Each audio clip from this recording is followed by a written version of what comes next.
Então vamos lá. O ex-presidente Jair Bolsonaro está no centro de uma das maiores crises políticas dos últimos anos. Na última quarta-feira, 26 de março de 2025, o Supremo Tribunal Federal decidiu, por unanimidade, tornar Bolsonaro réu por tentativa de golpe de Estado. A denúncia, apresentada pela Procuradoria-Geral da República, também inclui 7 aliados do ex-presidente, formando o que foi classificado como o núcleo crucial da suposta trama golpista. Com essa decisão, o STF abre uma ação penal contra Bolsonaro e seus aliados, que agora serão julgados pelo tribunal. O caso pode resultar em condenações que vão desde perda de direitos políticos até penas de prisão. Mas como essa situação chegou a esse ponto? Vamos entender todos os detalhes dessa história explosiva. Logo após a decisão do Supremo Tribunal Federal, Bolsonaro fez um pronunciamento à imprensa negando qualquer envolvimento em uma tentativa de golpe de Estado. Em tom indignado, ele afirmou que as acusações são infundadas e que há uma perseguição política contra ele. Eu espero hoje botar um ponto final nisso aí. Parece que tem algo pessoal contra mim. A acusação é muito grave e são infundadas.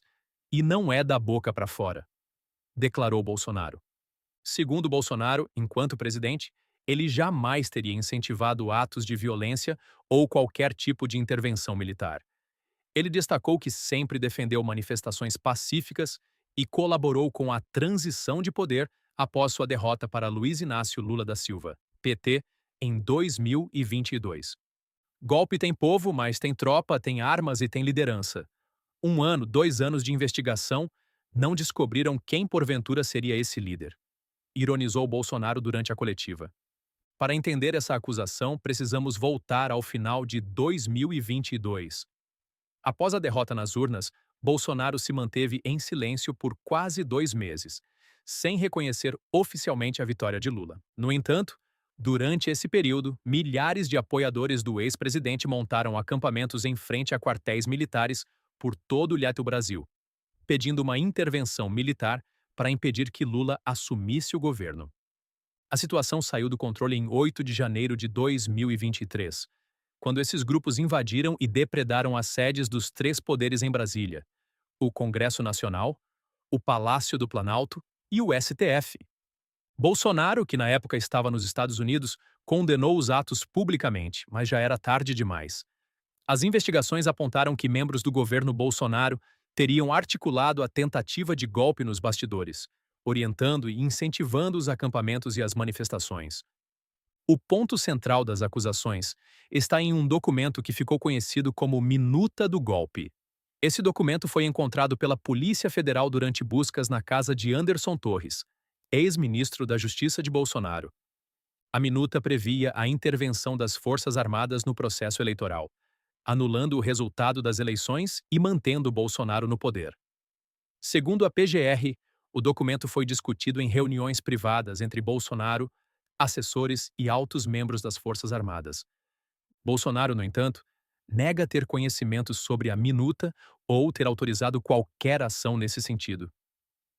Eu não assinei nada. Para que isso fosse adiante, eu teria que convocar os Conselhos da República e da Defesa. Nada disso aconteceu.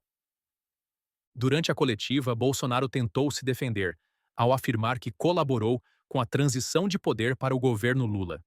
Ele mencionou que em dezembro de 2022, nomeou 2 comandantes militares indicados por Lula e que teria atendido a pedidos de José Múcio Monteiro, que foi escolhido para comandar o Ministério da Defesa. Se eu tivesse qualquer intenção de golpe, jamais permitiria que os comandantes militares de Lula assumissem. Bolsonaro também afirmou que pediu pessoalmente para que caminhoneiros desobstruíssem rodovias e que não incentivou atos de violência. Fiz um vídeo pedindo para que desmobilizassem os protestos.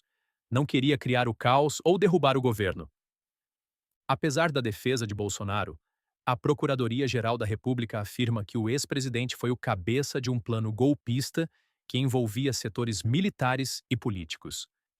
Segundo a denúncia, Bolsonaro teria mantido reuniões privadas para discutir o golpe, incentivado acampamentos em frente aos quartéis, propagado desinformação sobre o sistema eleitoral para deslegitimar o resultado das eleições, feito articulações diretas para interferir na transição de poder.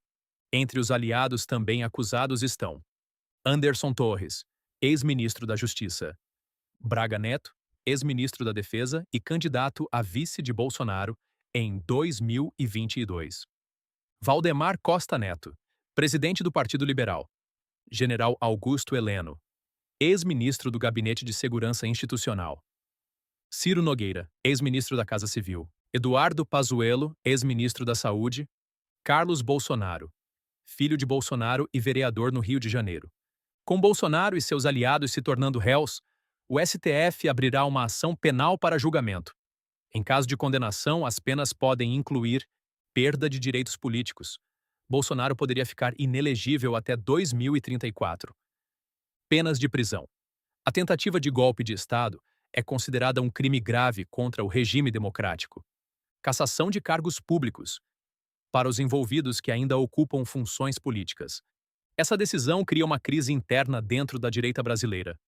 O PL, partido de Bolsonaro, já enfrenta divisões sobre o rumo a ser tomado nas eleições de 2026.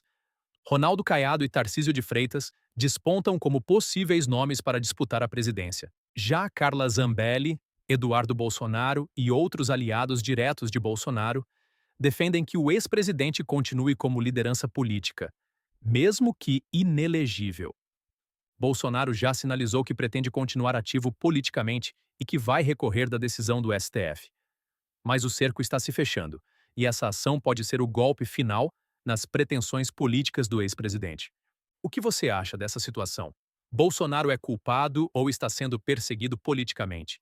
Deixe sua opinião nos comentários e se inscreva no canal para não perder nenhuma atualização.